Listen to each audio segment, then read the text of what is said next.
Good morning. Another little video because some people that I know commented and they asked me if I could continue doing these videos. And actually, I think it works quite well for me to share things in this way. It can be sometimes that I might be repeating myself because I will just talk about a topic and often use my own experience, life experience, and insights to around these topics, and some of it might include the same things. But this video is about, can we shake off our traumas? And this is to do with TRE. I am a certified TRE, trauma release exercise practitioner. And a lot of people that know about TRE also know that TRE is well known for the idea of shaking off trauma. And I would like to explain a little bit about my own experience with TRE and about also the idea about shaking the trauma, and if that and how that works, and how it can also be misinterpreted and looked at. So basically, I have myself looks like experience with past trauma, even though if you had met me probably 15 years ago or something, I would never have guessed that was the case. I would never have thought about trauma and that I was a traumatized person. But I've come to now, because of my experience and what I've learned about myself, I think, yes, I definitely can put myself in that category.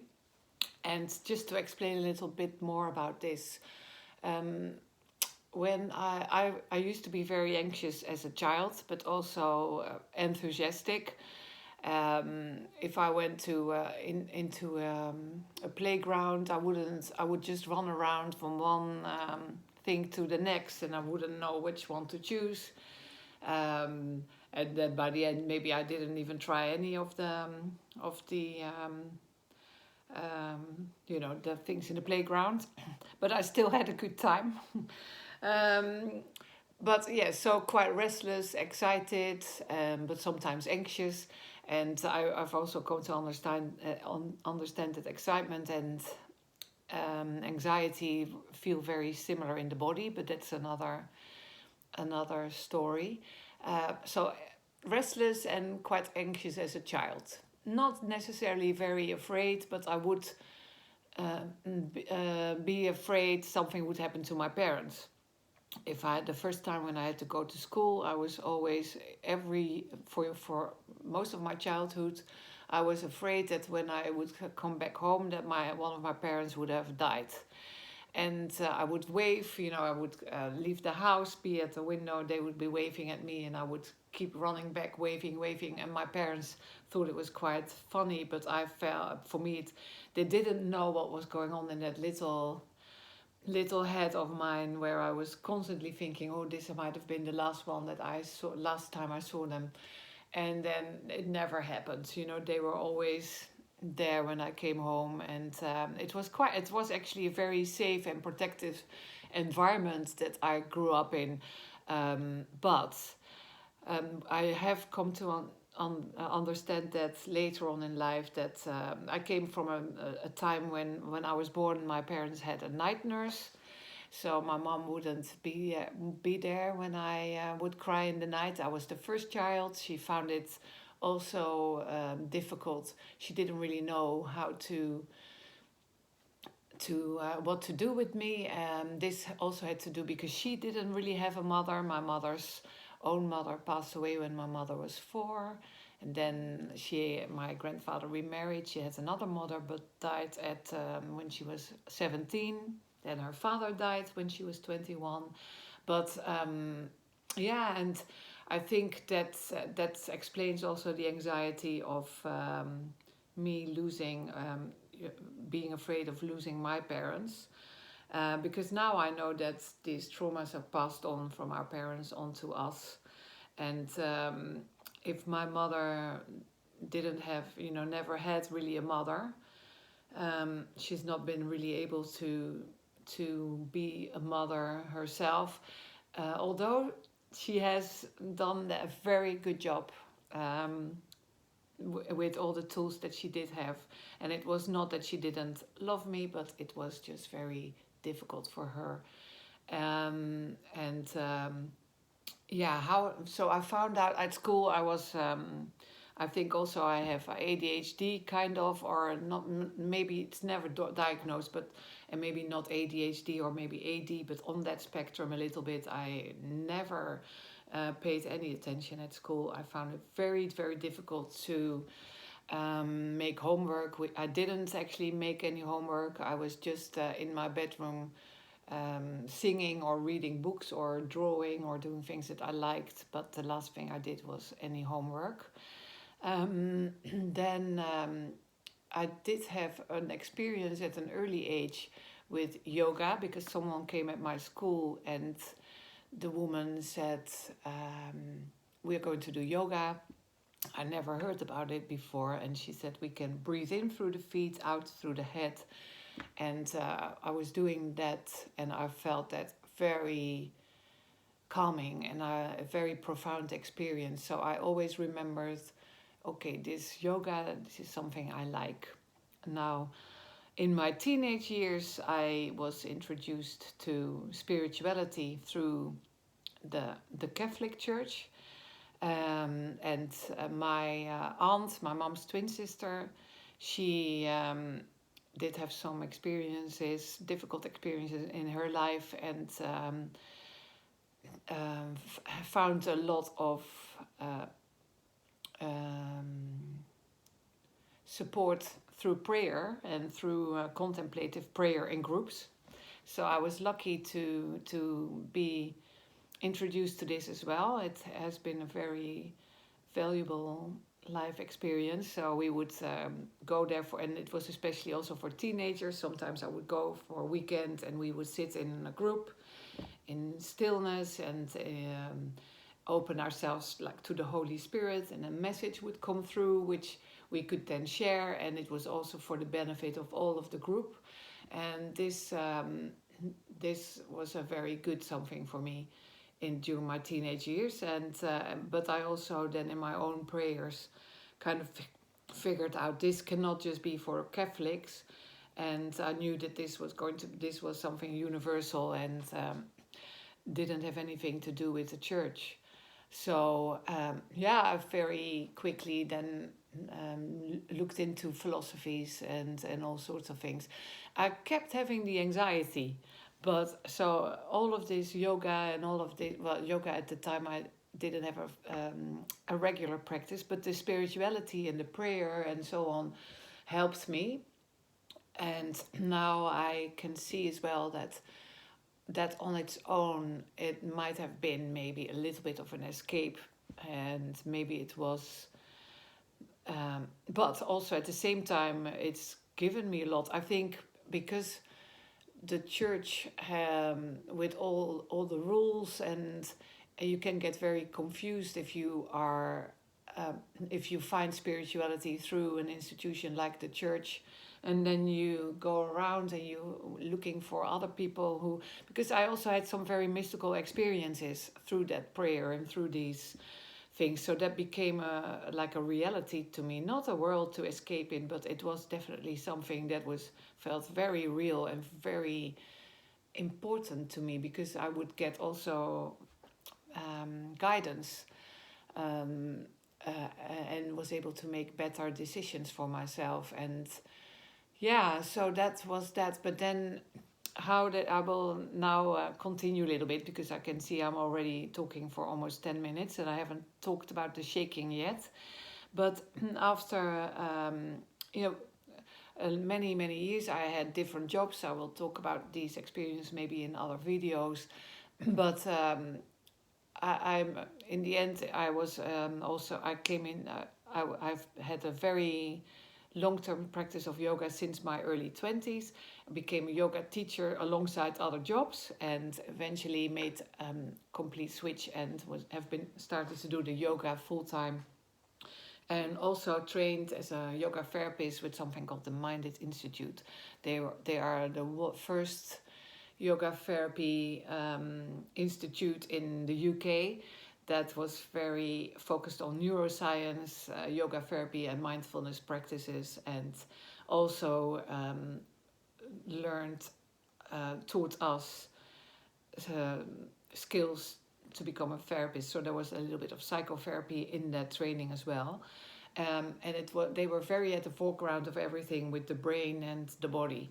So that this was back in 2011, 2012, and that's where I learned about the vagus nerve, how the vagus nerve is the main nerve in the nervous system that helps to calm the nervous system, and how we can self-regulate our nervous system. So I started to understand about the brain and the body, and how yoga and mindfulness practices can impact this. I still had on and off anxiety myself, and I always kept looking for and reading about all these things. I was basically self-regulating myself, and that worked very well. But also always still looking for answers. Then when I was in that yoga therapy training, there was a woman in my same group who was a TRE practitioner, and she at one lunchtime said, okay, we're going to do something called TRE, and it's to do about releasing the psoas muscle, which is spelled PSOAS. And I was very aware about the psoas muscle, because my shiatsu therapist had made me aware that my psoas muscle was quite tight. And this is often to do with stressful situations or trauma, and that it remains very tight, and that there's constantly cortisol being released, and so on. So, I had been looking for modalities to release that psoas muscle, and so this came at the right time. I started to study TRE, became one of the first TRE practitioners in the UK. And TRE is a number of exercises to make the body tired, to evoke the body's natural shaking mechanism. So it's a way to release very deep tensions from the body through a set of exercises, and then the body comes into a certain position and starts to make these movements and shake, and afterwards people feel much more relaxed. And there has been more research about it now as well, that it's really helpful as well for people with certain conditions. Also, there's been a recent study that it's beneficial for MS, a Danish study, which is very interesting. So I was intrigued. I've been practicing TRE a lot myself. I started seeing people one-to-one in the beginning. Then I also qualified to be a therapist for groups. And I felt quite confident in doing this. And I kept working on myself and healing. And what I feel now after, in 2012 when I started TRE, and now we are in 2022. I've seen so many people going through TRE and the shaking, and I know that everybody is different, and there are some people that need a very gentle approach, and other people maybe do have better nervous systems or stronger nervous systems and need a little bit more. They can actually handle the exercises and then get into the tremor that way. But personally, I feel that the healing is maybe not so much in just the shaking, but the healing is very much in the being with yourself in a certain way, allowing to listen to your body, and doing this also in a group, because we're living in a world where there is hardly any community. We need communities. That's one of the reasons why I decided as well to start these videos, because I've had very small communities of little groups of people that I've had in my workshops, but I feel a little bit more ready now to share this message, and also to maybe help people with my little videos, and have an online community. If that's happening or not doesn't matter, but I feel it's important for me to share these messages, because I feel more and more it's become very urgent, um, because all of humanity seems to have some kind of PTSD, especially after the last few years. Maybe PTSD is a big word, but definitely trauma after what's been happening the last few years with the isolation and all of the different views, and people are so distracted with their computers and their devices, and are very little present with their own being, and being present helps to raise your consciousness, and we need our consciousness to create a better world. And at the moment people are consumed by fear, are very distracted, very confused about who they are. And yes, the shaking will help. It will not shake away your trauma. I think with TRE, definitely there is a lot of. So what happens when we evoke these tremors is the body starts to move in a certain way. So it's evoking the natural tremoring mechanism.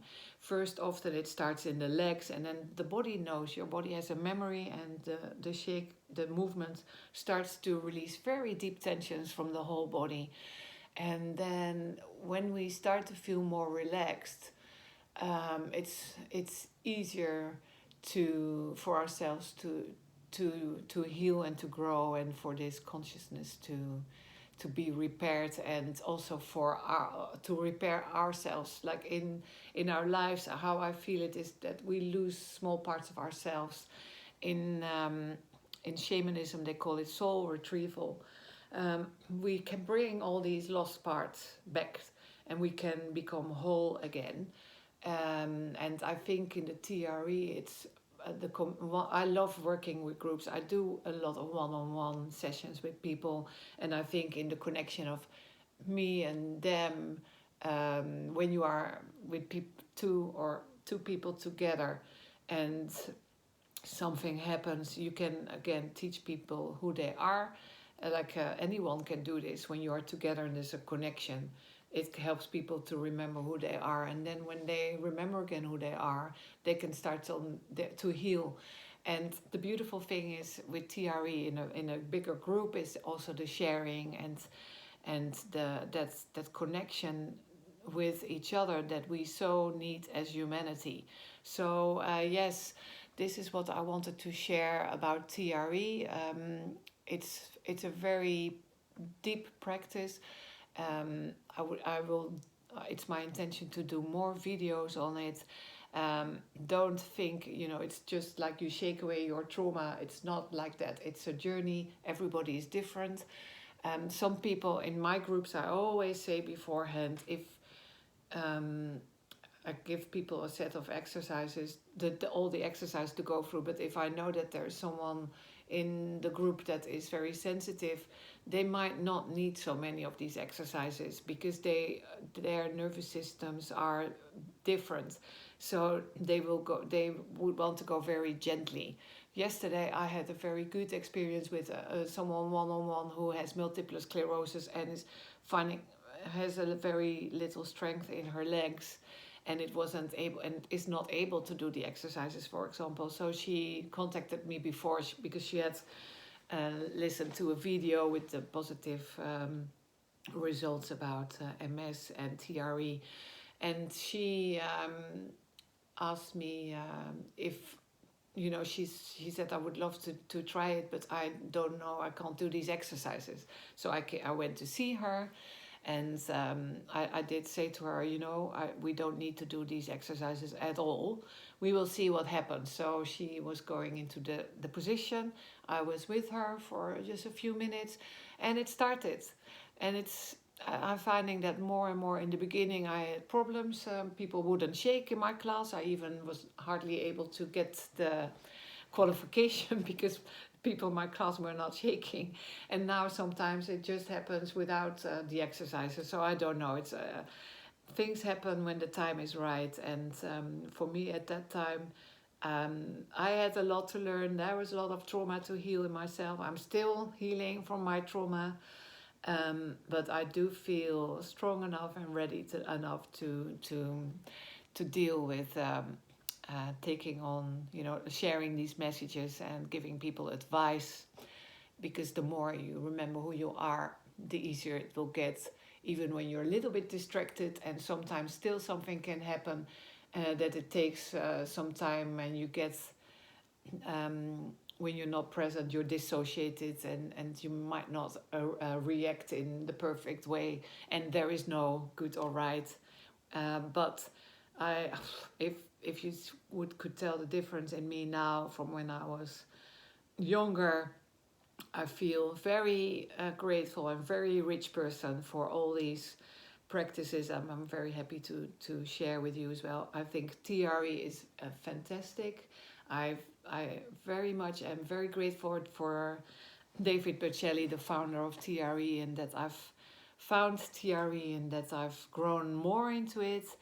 I've been starting to do bigger groups as well. Sometimes I have an assistant helping me, also people that are still learning about TRE, that are eager to learn more. Sometimes I give them also the opportunity to be there when I lead the groups, and that's given.